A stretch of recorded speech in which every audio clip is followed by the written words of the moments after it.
everybody, we are back. Welcome to another episode of Sandy and Edie Converse in the Car. And we have had a hectic 4 days. We have been to Craft Fair 2 days in a row, Walmart twice, Joann's 3 days in a row, Bed Bath & Beyond, Pier 1 Import, Shoe Carnival store where we found nothing, and which were overpriced. And they were way overpriced. Been to At Home, we've been to Home Goods, World Market, Longhorn Steakhouse 2 days in a row. Let's see, is there anywhere else we went? Probably, but I can't remember everything. But we've been a lot of places. And the craft fair taught us a lot. I think we've mentioned that in a previous video. But we have a lot of work to do. So we're going home, and we'll be able to stay put for a little bit. But it's going to be very hectic because we have a lot to get done and to get put together, a lot of projects to put together to make sure we have enough product, not just for the one we're going to do in 2 months, but we've got them going all summer and then in the fall and then into the winter right before Christmas. So anyways, and we met a lady who sells her own chocolates, and that's how she makes a living. She does 5 or 6 craft fairs a year, and she makes enough money to buy a house, and she was giving us some tips, so that was really nice. So while we're on the road, we thought we'd answer a few more questions, talk a little bit more about our health and nutrition.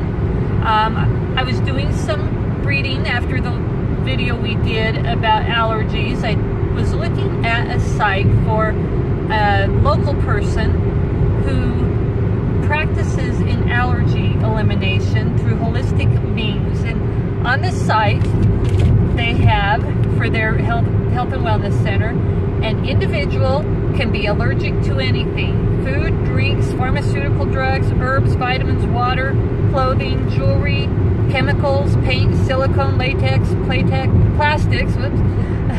Playtex. Not playtex. Well, you might be allergic to the ingredients in that too, but that's not what it said. It said latex and plastics. Evidently I wanted to combine those 2 words. She was tired of talking. I was, and I'm still talking. Pollen, grasses, etc. Allergy symptoms can range from mild to life-threatening. Allergens are all around us and affect many aspects of our health. So this is what's interesting, are the symptoms. So you might want to do your own research. If you find out that you have, if you hear a symptom here and you have it and you've never known why or what's causing it, maybe you have a hidden allergy. You have no idea what you're allergic to, but this will give you an idea of what to research and where to go.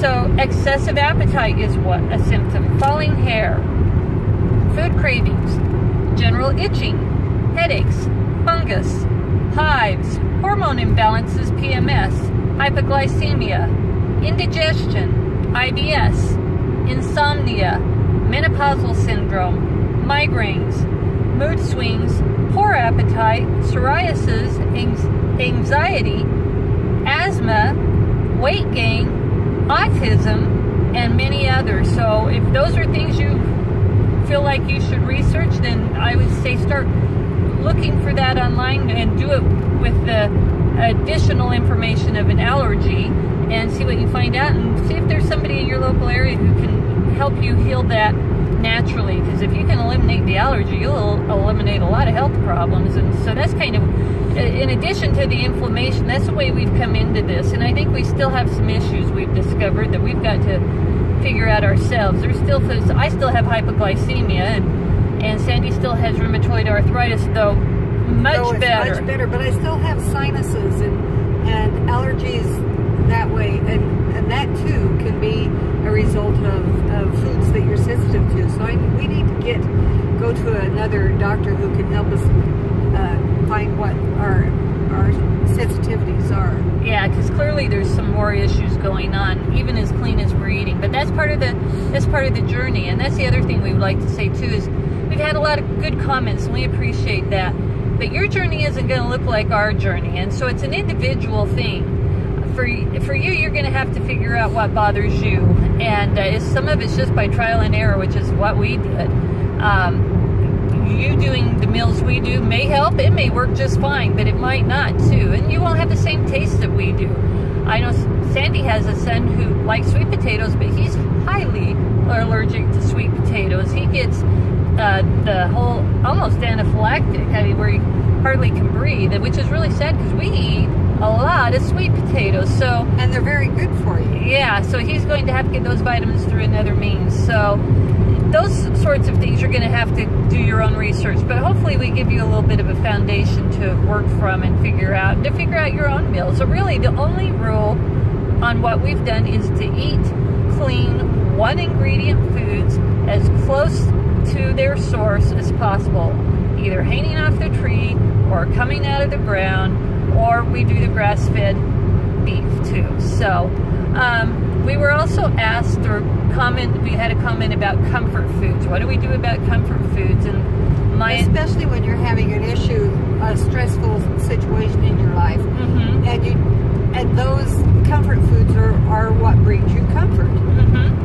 My initial response is that for us, this may not be you, but comfort foods haven't really been that comfortable for us. It's not that I don't enjoy them. Who doesn't like a nice mashed potatoes and gravy and meatloaf or whatever the case is, or macaroni and cheese, or potato chips and just a lot of chocolate and cake and ice cream. But for me, doing that, even one day, I can gain 5 pounds. And so the only comfort that brings me, or joy, is in the actual moment I'm eating it. Afterwards, there's a lot of remorse, a lot of berating myself, and beyond that, there's a lot of issues physically. I mean, now I've flared up with inflammation. Sandy's joints will hurt. My sinuses are going crazy. We have all sorts of inflammation issues. So I guess we would encourage everyone to figure out what level of health you're trying to achieve. That's up to you. We were trying to achieve optimal health. If you are good with moderation, then go with moderation. But if you have issues like we do, where you gain 5 pounds after eating a meal, then maybe you'll want to do something different. But that's up to you. So for me, comfort foods aren't comfortable, and they're not something we enjoy in the long run. We do have family meals, and we know a lot of comfort foods are done at a family table setting, and you enjoy that. You associate those memories of that food with family. But for us, we've had family meals, we still eat clean because that is what we enjoy. We enjoy the after effects better of a comfortable, clean eating meal than of comfort foods with family that bring a lot of remorse and regret and just berating, and then physical issues too, whether it's your sinuses going crazy or your joints hurting. So that's just something you kind of have to work out yourself. This is the journey we took, so you can figure out yours too. But whatever works for you, I would just say that don't worry about weight loss, but worry about your health. What are you trying to achieve for your health? Are you trying to be have joint-free, pain-free joints, or something else? Are you having inflammation? Whatever the case is, it's something you're going to have to figure out for yourself. And research inflammation, because there are a lot of things that happens to your body because of inflammation, and you may not, you probably don't even realize that it's the inflammation that's causing those issues. So do your research about inflammation. With any issues you may have, any health issues at all, do your research, because it could all be caused by inflammation that may be able to be taken care of through nutrition. So we were also asked about the weight loss. How soon did we know we were losing weight? As we've said, we didn't set out to lose weight. We knew we would. We just didn't know how much, or that it would be this successful. It could have only been 10 pounds for all we knew. So I knew within 3 weeks that it was working, and it was pretty consistent. There were a couple of times in the journey where I had a complete slowdown, probably only lost 2 or 3 pounds in a month or so, and then it'd pick right back up. But we do check our weight. I do it mostly, though, to make sure I'm not gaining. It wasn't the weight loss, even though I wanted to lose weight. I wasn't mad about it, but I was just wanted to check. That was really the biggest reason I was checking my weight, was to make sure that I wasn't gaining, or that something we were doing wasn't backfiring. Again, we still have some kind of issue going on with allergies, so that was really the tell-all. If we were gaining weight, then something was still not right. And we have done really well in the weight loss, but we can tell that there's still something not right, because of my sinuses, her joints, something like that's going on, and I still have hypoglycemia. So there's all that as well. But also another question we had was, how much did we lose a week? Since we weren't really tracking it, I can't tell you exactly.